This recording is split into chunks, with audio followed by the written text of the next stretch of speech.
দুর্গাপুজো শেষ হয়ে যাবার পর এই দিনটাকে আমি অপেক্ষা করে বসে থাকি। আজকের হচ্ছে দীপাবলি। তো শুভ সন্ধ্যা সবাইকে। আর আমি মোনালিসা, আমার একটি নতুন ভিডিওতে তোমাদের সবাইকে স্বাগত জানাচ্ছি। আজকের হচ্ছে দীপাবলি আর কালী পুজো, দুটোই যেহেতু আমাদের এখানে একসাথে পালন হয়। তো দেখো, আমি পুজো করেছিলাম দুপুরবেলা, যেহেতু আজকে দীপাবলি আর কালী পুজো, আমাদের বাড়িতে লক্ষ্মী পুজো হয়। কিন্তু কি বলো তো, এবারে তো আমাদের ঘরের ঠাকুর ঘরের কাজ হচ্ছে, তোমরা জানো। ঠাকুর ঘরে পুরো দুতলায় তিনতলায় কাজ হচ্ছে। তো তাই ঠাকুর ঘরে এখন পুজো করছি না। ঠাকুরকে আর না পুজো করে অতদিন রেখে দেবো, এখন 2-3 মাস কাজ হবে। তাই ঠাকুরকে আমি নিচে নিয়ে এসেছি, একটা জায়গায় রেখেছি নিচের ঘরে। তো সেখানেই ছোট্ট করে আমি নিজের মতো করে পুজো করেছিলাম। আর তারপরে সন্ধ্যাবেলা একটু নিজের মতো করে কি করব, আমি পারি না, আমাকে দিতে পারি না এইসব রঙ্গোলি, হয় না। আমি ড্রয়িংও ঠিকমতো পারতাম না ছোটোবেলা, কিন্তু যতটুকু পারি মনের ইচ্ছা পূর্ণ করার জন্য একটুখানি রঙ্গোলি দিয়েছি। আর এবারে দেখো, আগের দিন নিয়ে এসেছিলাম 11টা মাটির প্রদীপ, তো সেখানে সব সলতে সাজিয়ে দিয়েছি। তারপরে এখানে এই তেলটা দিচ্ছি, এটা কিন্তু সর্ষে তেল না, এটা হচ্ছে রেডি তেল। এই তেলটাই দীপাবলির দিনই প্রদীপে জ্বালাতে হয়, বলে সবাই আর কি, আমি জানি না, শুনেছি, তাই আমিও নিয়ে এসেছি। তো সেখানে সব প্রদীপে তেল দিয়ে দিচ্ছি। আর এই তেল প্রদীপে কি বলো তো, একটা সুবিধা হয় যে একটু অল্প অল্প করে দেওয়া হয়, আর ভালোও লাগে দেখতে। আর ছোট ছোট মাটি প্রদীপ জ্বালতে খুবই ভালো লাগে। যতই এখন নতুন নতুন ডিজাইনে প্রদীপ আসুক না কেন, এই প্রদীপগুলোই দেখতে জ্বালতে খুবই ভালো লাগে, তাই না?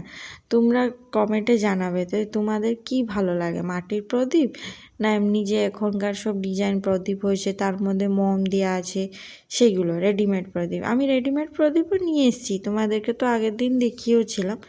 তো এগুলো এখন সাজিয়ে আমি যে রঙ্গোলিটা এঁকেছি, দেখো এই যে রঙ্গোলিটা এঁকেছি, পারি না, যতটুকু পেরেছি নিজের মতো করে করে এইটা প্রদীপগুলো ওর চারিপাশে একটু সাজিয়ে দিচ্ছি, যাতে একটু দেখতে ভালো লাগে।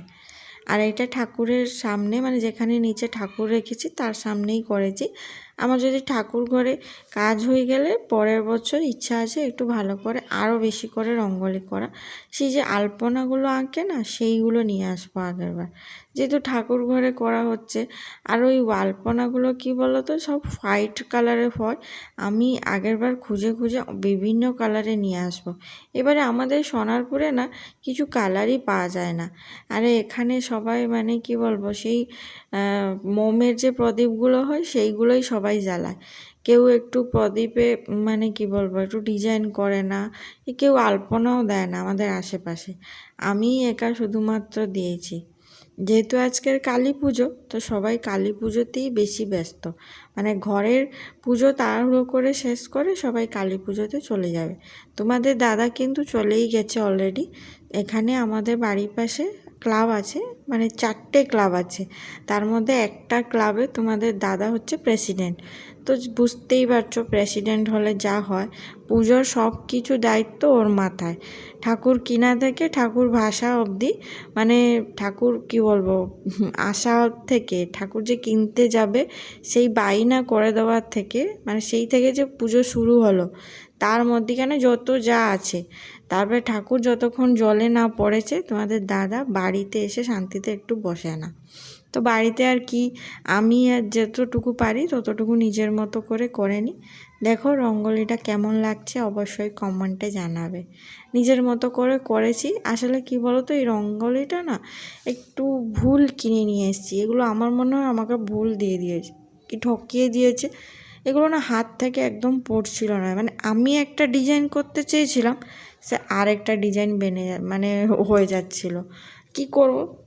এবারে ঘরে সব পুজো শেষ করে এখন বাজে রাত 9টা মতো, তো চলে এসেছিলাম। এইটা হচ্ছে এই ক্লাবে তোমাদের দাদা হচ্ছে প্রেসিডেন্ট, তো সেইখানেই পুজো হচ্ছে। তো সেইখানেই আমরা চলে এসেছিলাম, কালী পুজো হচ্ছে, এই যে চলে এসেছিলাম। প্যান্ডেলটা কিন্তু এবারে খুবই সুন্দর বানিয়েছে। প্যান্ডেলে মানে নিয়ে কোনো কথা হবে না, এবারে কিন্তু খুবই সুন্দর প্যান্ডেলটা বানিয়েছে, সাজিয়েছে। আর যেহেতু রাস্তার কাছে তো একটু মানে জায়গা একটু শর্ট হয়, কিন্তু তাও মানে বেশ ভালো লাগে। যেহেতু রাতে পুজোটা হয় তার কোনো অসুবিধা হয় না। এই যে চারিপাশটা দেখো খুবই সুন্দরভাবে লাইটিং দিয়ে সাজিয়েছে। আর এই ঝুমারটা যে লাগিয়েছে খুবই ভালো লাগছে, মাঝখানে এই ঝুমারটা। আর আমি সবে গেছিলাম, পুজো শুরু হয়েছে তো বসিনি। তো দেখো এইখানে কিন্তু আমার চোখটা একটু ফোলা ফোলা লাগছে, কারণ ওই কালী পূজা থেকেই আমার চোখের প্রবলেমটা শুরু হয়েছে। তো সেদিন রাতে একটু বুঝতে পারিনি, পুজো যেহেতু চলে গেছিলাম, কিন্তু চোখটা দেখো অলরেডি ফোলা ফোলা। তার আগে রেয়ান্সের চোখে প্রবলেম হয়েছিল, আর রেয়ান্সকে দেখো বসে এখানে জুস খাচ্ছে।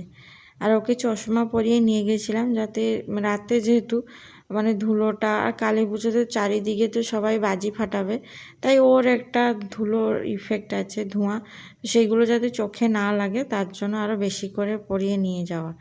আর এই দেখো আমরা ওখানে যেহেতু পুজো সবে শুরু হয়েছে, তাই আমরা ভাবলাম যে একটু মানে সোনারপুর মোড়ে চত্বরে চারিদিকে যতগুলো ঠাকুর হয়েছে সেগুলো একটু দেখে আসা যায়। তো আমরা গাড়ি করে এসেছিলাম, গাড়িটা কিন্তু তোমাদের দাদা একটা কাছে ওইখানে স্টেশনের কাছে রেখে দিয়েছে, কারণ গাড়ি নিয়ে তো আর ঘোরা যায় না। এরপরে আমরা মানে ঠাকুর প্যান্ডেলের দিকে যাচ্ছি। এই যে প্যান্ডেলের দিকে আমরা যাচ্ছি, এইটা হচ্ছে সোনারপুরে সবথেকে কালী পুজোর বড় পুজো হয় আর কি। আমি তোমাদের মানে দেখবে কিছু ভিডিও দেবো, যেখানে মানে তার পরের দিন, এর পরের দিন সেই ব্লগটা আসবে, সেখানে মানে অনেক বড় সিঙ্গাররা আসে। মানে এই যে স্টেজ করা আছে, এই স্টেজেই সিঙ্গাররা গান করে, প্রচুর লোকের সমাগম হয়। মানে সোনারপুরে এইটা হচ্ছে সবথেকে বড় কালী পুজো হয়। আর এইটা সোনারপুরে হচ্ছে অটো স্ট্যান্ড, মানে সোনারপুর থেকে গড়িয়া যে অটো যায় সেই অটো স্ট্যান্ড হচ্ছে এইটা। তো সেইটা পুরো খালি করা হয় এই কালী পুজোর সময়, তো সেই পুজোটা হয়, প্যান্ডেল হয়। খুবই সুন্দর বানিয়েছিল প্যান্ডেলটা, খুবই ভালো লাগছিল। আর এখানে রেয়াংস আর আমি দুজনে একটু দাঁড়িয়ে ফটো তুলছিলাম। আর রেয়াংস তো শুধু দুষ্টুমি করছিল, ওর বাইরে বেরোলেই ওর ইচ্ছা করে যে মা আর বাবার হাতটা ছেড়ে নিজে একা একা মতো ঘুরবো।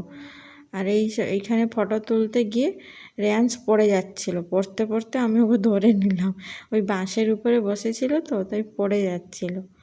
আর এই যে প্যান্ডেলটা আরেকবার দেখে নাও, সুন্দর করেছিল। আর ভিতরে ঠাকুরটাও খুবই ভালো করেছিল। ভিতরে ঠাকুর আমি তোমাদের দেখাচ্ছি, এই যে দাঁড়াও ভিতরে যাব এখন। আমি ভিতরে চলে যাচ্ছি, এই ভিডিওটা তোমাদের দাদা নিয়েছে, কারণ রেয়াংস হচ্ছে মানে ছুটছিল, ভিতরে চলে গেছিলো। আর এত লোকের মধ্যেখানে ওর জুতো পরে আছে, ঠাকুরের কাছে কোথায় চলে যাবে, সেই জন্য আমি তো পিছন পিছন চলে যাচ্ছিলাম।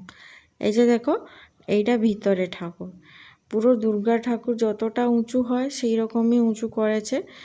আর দুদিকে ঠাকুরের যে স্ট্যাচুগুলো বসিয়েছে খুবই সুন্দর বসিয়েছে, মানে দুর্গার একটা রূপ নিয়ে আসার চেষ্টা করেছে। এদিকে সরস্বতী, এদিকে লক্ষ্মী, এদিকে গণেশ, এদিকে কার্তিক, শুধু মাঝখানে দুর্গা নেই, কালী ঠাকুরটা আছে। খুবই সুন্দর লাগলো থিমটা, মানে ভালো লাগলো।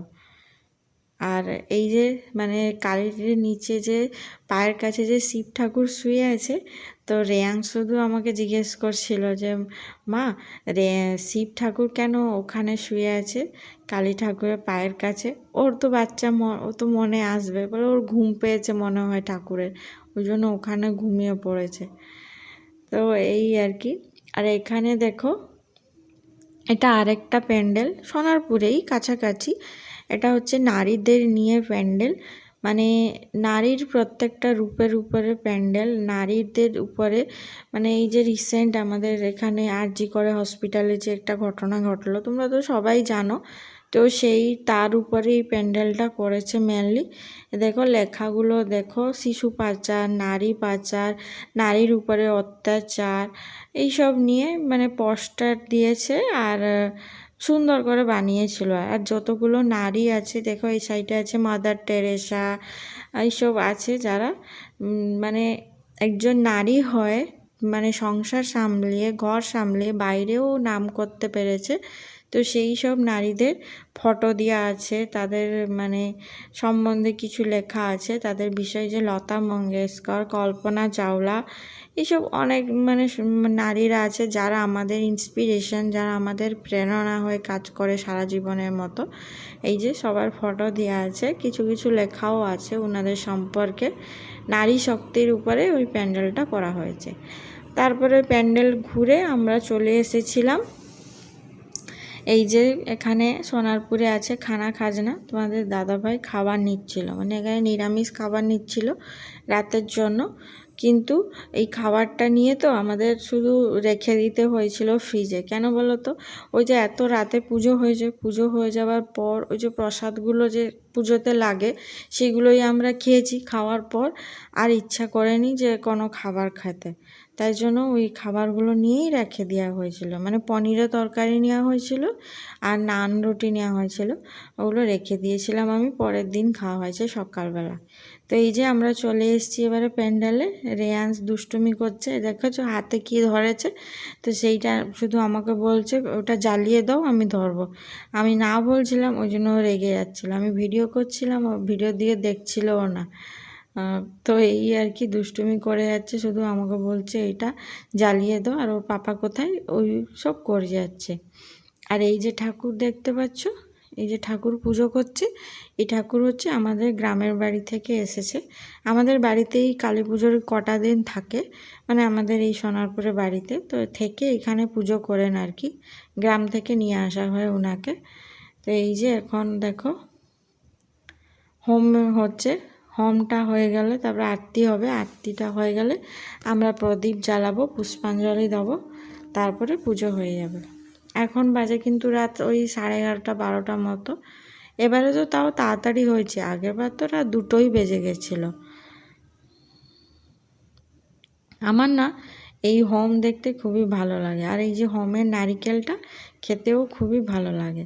আর এখানে পুজো হচ্ছিল, হোম হচ্ছিল, আর আমরা সব বসেছিলাম সবাই মিলে এখানে। আর রেয়ান্স বসেছিল, আর এইদিকে দেখো প্রদীপ সাজানো হচ্ছে, প্রদীপগুলো জ্বালা হবে। হোমটা হয়ে গেছে, এবারে আরতির জন্য আরতি যে ইয়েটা হয়, প্রদীপের যে সব সাজটা হয় সেটা সাজাচ্ছে ঠাকুর। ওইটা প্রদীপ করে নিলে, আরতিটা করে নিলে তারপরে আমরা সবাই এক একজন করে প্রদীপগুলো চালিয়ে নেব। আর এখানে সবাই দেখো সবাই বসে আছে। আর আমি সেদিন একটা রং মানে কি বলবো, অরেঞ্জ কালারের একটা শাড়ি পরে গেছিলাম। মানে আমি এমনি ড্রেস পরে যাই প্রত্যেক বছর, এবছর ইচ্ছা হলো যে একটা অরেঞ্জ কালারের শাড়ি পরে যাই, তো সেই জন্য একটু শাড়ি পরে গেলাম। শাড়ি পরে আমাকে কেমন লাগছে তোমরা অবশ্যই কমেন্টে জানাবে। কালী পুজো রাতে না ঠাকুর ঘুরে ঘুরে দেখতে খুবই মজা লাগে, তাই না? কিন্তু আমাদের সোনারপুরে এত ঠাকুর হয়, একদিনে দেখে শেষ করা যায় না। ওটা মিনিমাম 4 দিন তো লাগেই, 5 দিন একটু বেশি হয়ে যাবে, 4 দিন তো লাগবে। মানে সোনারপুরের আশেপাশে এরিয়া এত ঠাকুর হয়, তো সবাই মানে মিলে দেখতে যাই আর কি, খুবই ভালো লাগে। আর এখানে দেখো ঠাকুর কি সুন্দরভাবে মন দিয়ে নিজের ভেবে পুজোটা করেন, তার জন্য ওনাকে অত দূর থেকে গ্রাম থেকে নিয়ে আসা আর কি। পুজো এবারে শেষের পথে, এবারে আমরা সবাই মিলে প্রদীপটা জ্বালিয়ে নেব। প্রদীপ জ্বালিয়ে নিলে তারপরে পুষ্পাঞ্জলি হবে, পুষ্পাঞ্জলি হলে পুজো শেষ। আর কালী পুজোর নিয়ম একটু আলাদাভাবে পুজো হয়। আর এবারে কালী পুজো কিন্তু অনেক দিন, মানে অনেক দিন কি বলবো, অনেক সময় ধরে আছে আর কি, যেন কালকের সন্ধ্যা অবধি আছে। আর এই যে তোমাদের দাদা একটু বেরোলো রেয়ান্সকে নিয়ে একটু ফটো তোলার, মানে আমাকে বলছিল, কিন্তু রেয়ান্স তো ফটো একদম তুলতে চায়নি। একটু ভালো মন্দ দিন হলে রেয়ান্স কিন্তু একদম মানে কথা শুনতে চায় না, আর মানে ফটোও তুলতে চায় না। আমরা সবাই মিলে মানে জ্বালিয়ে নিচ্ছি প্রদীপটা, আর রেয়ান্স জিদ করছিল যে প্রদীপ জ্বালাবো, প্রদীপ জ্বালাবো, তো আমি ওর হাত ধরে প্রদীপটা জ্বালিয়ে দিচ্ছিলাম। আর এইখানে দেখো অনেকেই আছে। আর এই যে দেখো সামনে আমাদের যে গাড়ি যে শোরুমটা আছে তার ব্যানার দেওয়া আছে, যাতে একটু প্রচার হয় আর কি এইসব। এটা হচ্ছে তোমাদের দাদার কারসাদি হয়েছে আর কি। এই যে প্রদীপগুলো সবাই জানে যে এখানে 108টা প্রদীপ আছে। তো 108টা প্রদীপ জ্বালাতে হয় কালী পুজোর সময়। আমি এটা জানতাম না, সত্যি কথা জানতাম না। তা আমি এই যে পুজোয় এসে 2-4 বছর তো বুঝতে পেরেছি, জানতে পেরেছি সব কিছু। আর এখানে পুজোর শেষে আমরা প্রসাদ খেয়ে নিয়েছি।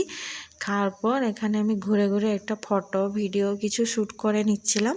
তোমাদের দাদা ভালো করে ক্যামেরা ধরতে পারছিল না, তাই আমি রেগেও যাচ্ছিলাম। তো আজকের এই ভিডিওটি এখানে অবধি। কেমন লাগলো অবশ্যই কমেন্টে জানাবে। সবাইকে টাটা, বাই বাই।